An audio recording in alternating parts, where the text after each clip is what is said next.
Hello friends, this is physiotherapist Dr. Shruti Parekh working in Advanced Knee and Shoulder Hospital run by renowned arthroscopic surgeon Dr. Prathmesh Jain in Ahmedabad. Today friends, we will be discussing about the physiotherapy protocol of post-operative patients. So this video is strictly for the patients who have been treated at Advanced Knee and Shoulder Hospital.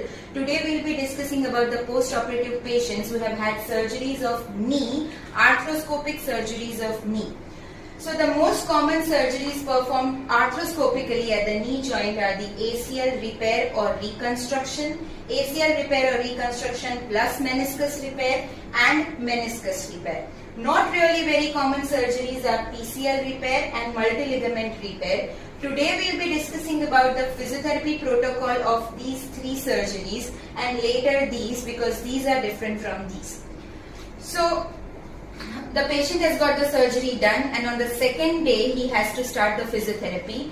From the second day to the seventh day, the exercises that the patient has to perform are knee pressing, ankle toe movements, leg sliding, straight leg raise and practicing the walker pattern. Now I'll show you all these exercises in detail. So first is knee pressing. How to do knee pressing is, you have to just press both your knees downwards. You have to hold it for 5 seconds and then you have to release it. Come closer and show. Pressing the knees, tightening the quadriceps, hold and release. Press, hold and release.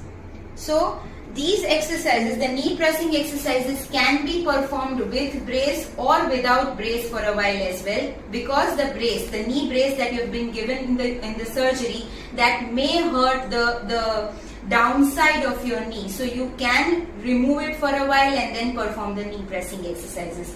The second exercise is ankle toe movements. You have to perform ankle toe movements, up and down movements, for as many times as you can. The knee pressing and the ankle toe movements are for as many times as you can throughout the day from 2nd to 7th day. These two exercises, the straight leg raise and the leg sliding, are to be performed with the knee brace that is given during the surgery and not at all without the brace. So the leg sliding exercise is the affected leg, the leg which has been performed, the surgery has been performed, that leg you have to slide outwards and inwards.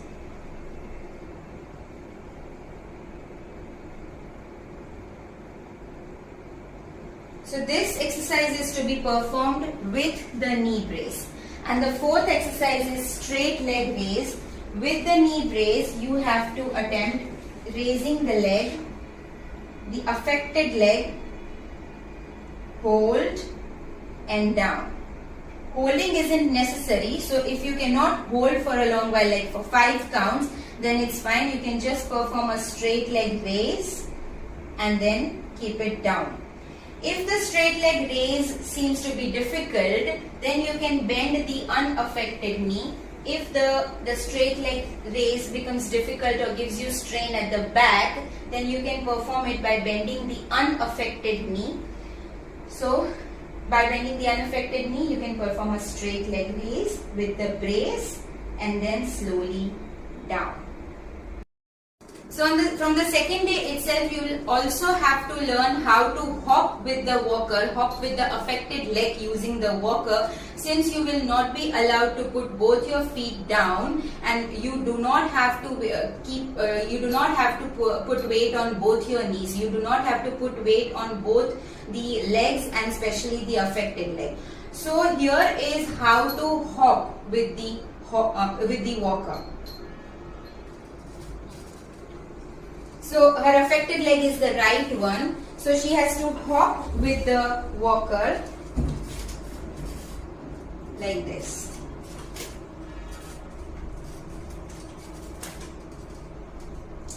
Right? Down.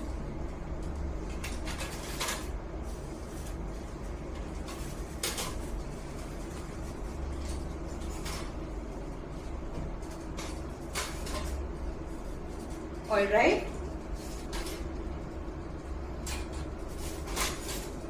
So this was from the 2nd to the 7th day from the date of your surgery. You have to do all these exercises and hop with the walker whenever you want to. From the 7th day to 15th day.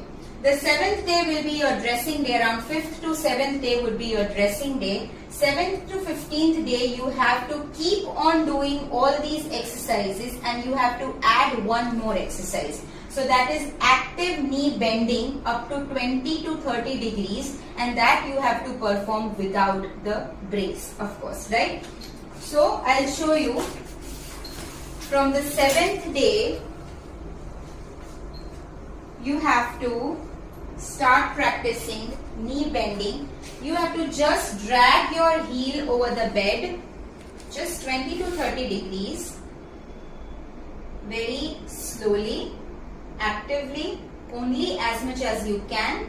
Nobody or you have to push the knee. You just have to bend it very slowly and actively up to 20 to 30 degrees without raising your foot. You have to drag your foot over the bed. Alright. So this you have to perform without the brace, of course. So all the above exercises and without brace, active knee bending you have to add. Here also, up to 15th day also, you are walking with the walker without putting both the feet down. So you are hopping with the walker basically up to even 15th day. Alright, now the 15th day is the stitch removal day. 15th day to almost 1.5 months from the date of surgery, you have to perform all knee range of motion exercises. From here, the advice would be that you hire a registered physiotherapist and perform these exercises under their guidance. So all knee range of motion exercises include all the above exercises that I have shown you, plus active knee bending that I showed you, that you have to try and increase actively from 30 degrees to 90 degrees and then gradually from 90 degrees to full range. Alright. So active knee bending from the 15th day after the stitch removal, you can be performing more than 30 degrees, 30 to 90 degrees, and then gradually from 90 degrees to full range of motion. Alright, and that is also under the guidance of a physiotherapist, as well as you can do it without them at home. So these exercises basically you have to perform all the day. While these exercises, once a day they are performed with the physiotherapist, while for the rest of the 4-5 times throughout the day you have to do it by yourself. The third exercise that you have to add is side lying leg raises. So basically leg sliding and side lying leg raises both use the same muscle, but this you can be avoiding, and then you can be starting side lying leg raises as soon as you can turn to one side. So you turn to one side, you keep your body fully straight. You don't have to make any angle between your torso and the legs. You have to lie down straight in side lying, and then you have to raise your leg just a little, hold and down. Raise, hold and down. So this is the second exercise that you can add from the 15th day. And then the third one is high seated knee extension. So you have to get up, you have to sit on a high bed or a high chair like this, and then you have to raise your affected leg. You have to keep your body straight, back straight, and then you have to hold the bed or the chair and perform the leg extension. You can also push your ankle towards you and then slowly keep it down. So sitting on a high sitting position will also help your knee bending. Alright. All these exercises you have to perform as many times as you can throughout the day. So So from the 15th day onwards, the exercises that you are going to do, all those exercises are to be done without brace.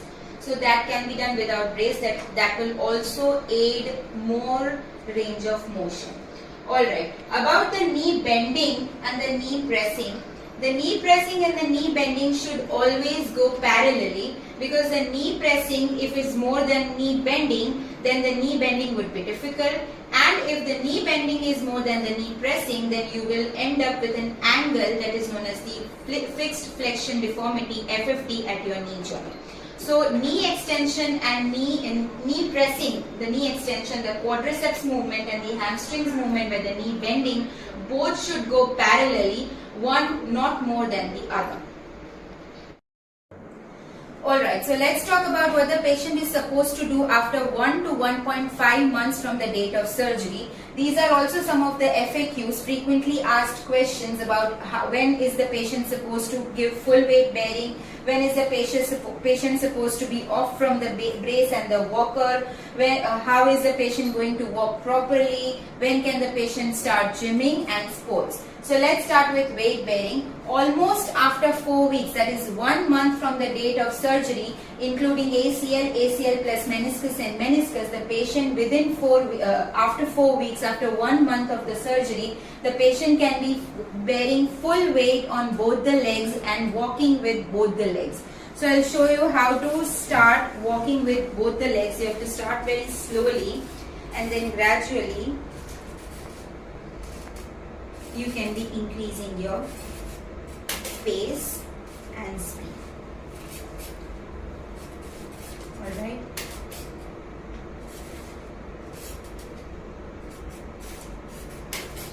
Especially when the meniscus is involved, the patient has to wait for 4 weeks. If only the ACL reconstruction or repair is done, then the patient can start, but again under the guidance of the orthopedic surgeon that has treated him or her and the physiotherapist as well. With ACL, the patient can start full weight bearing or partial weight bearing from the 3rd week, but then again you have to be under the guidance. So this is about the weight bearing. Brace and the walker removal always is subjective, but can also be limited to 1 to 1 after 1 to 1.5 months from the date of surgery. Gradually you can be removing the brace and the walker. About the gait training, by 1 month you must be feeling that you are walking with a certain duck type of gait, duck type of movement in your gait, in your walking pattern. The walking pattern might not be normal at that time, because the affected knee would not be as normal as before. So at that time you have to practice gait training. Gait training is the training for walking. So what is gait training actually? I'll show you what you have to do when you have to practice gait training. First of all, to start with, you have to hold a bench or a sofa or whatever, and then you have to just perform the marching movement. You have to keep your body straight, you have to look in front, and you have to perform the marching movement. You have to practice this marching in one position at one place for a while. And then while you are walking in your home, from your bedroom to kitchen to anywhere to hall, you have to walk like this. Walk. Initially while walking, you can be taking the support of a railing or a sofa or a bench or whatever, and then you have to practice without support the marching movement as many times as you can. This is the short way of improving your gait, of improving your walking pattern. Alright, so the other frequently asked question is, when can I resume my gym? Alright, so by 2 to 2.5 months you are surely fit to resume gym, but again the conditions applied are, you cannot be resuming any cardio activities like treadmill running. You can be resuming your cycling. Cycling will also help with your knee bending.